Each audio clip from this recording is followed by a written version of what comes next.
Have you ever wondered what cities looked like before they were built up? Hi everyone, Ken here. Today we are exploring Spring Hill, the home of a lady who owned half of Harlem.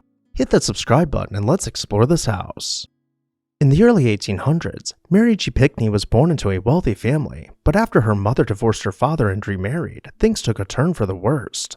Her stepfather, Archibald Watt, lost his fortune in the Panic of 1837, which caused the family to experience financial distress. Archibald was not able to afford back taxes and faced the reality of losing all of his property, including his family's Harlem manse known as Spring Hill, to foreclosure. Around this time, Mary's birth father unexpectedly passed away and left her a hefty inheritance. Mary, having an astute mind for business, offered her stepfather a deal he couldn't refuse. In exchange for the family mansion, farm, and all of his land holdings, she would trade him the entirety of her inheritance. Archibald agreed and transferred dozens of land titles to Mary on the condition that she would be generous with the family should the property ever become valuable.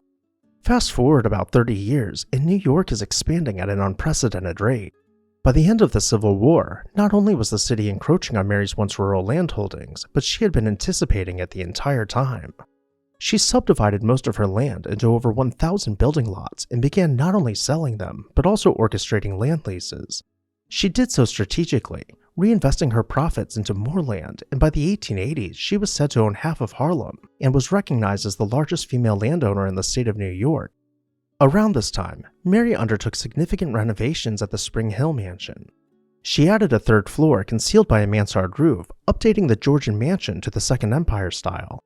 The one-story porch was then extended to 2 stories, supported by grand columns.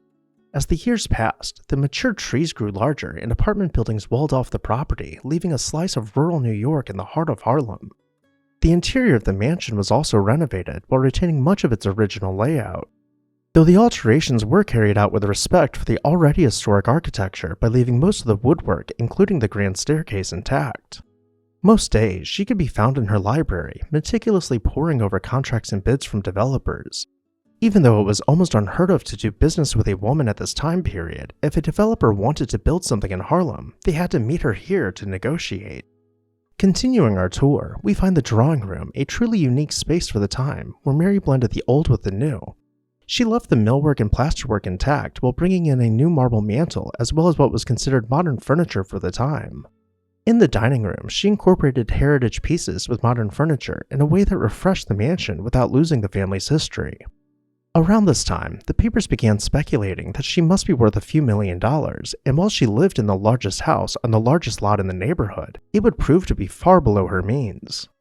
As time went on, she continued divvying up her land, constantly increasing her net worth, and just as she had promised her stepfather, Mary gave away entire city blocks to her nieces and nephew. Then, in 1908, at the age of 99 years old, she passed away, never having been married with no children of her own. Astoundingly, when her will was made public, the gossip columns found that they had way underestimated her net worth, which was actually over $50 million, the modern equivalent of about $1.7 billion. She left everything to her 2 nieces and nephew, along with a year's salary for her favorite servants. With so much money on the line, her extended family battled each other in the courts for years as they tried to have the nieces declared mentally incompetent to manage their inheritances. Unfortunately, there's not a happy ending for the family, just greed tearing them apart for the rest of their lives. As far as Spring Hill is concerned, Mary recognized that without her around, there would be no one to hold on to the house. She made provisions in her will to have her family's graves moved off the property should her nieces and nephew decide to just pave over them. Then in 1925, after her family had settled their legal disputes and sold off nearly all the remaining property, Spring Hill and the block it sat on was sold for $5 million, the modern equivalent of about $90 million. The house was promptly torn down and the block was built up with apartment buildings. Standing roughly where the porch began is now a McDonald's drive-thru. As always, I'd love to hear your thoughts on Spring Hill down below in the comment section, and while you're there, make sure to hit the subscribe button so you never miss an exciting episode of This House.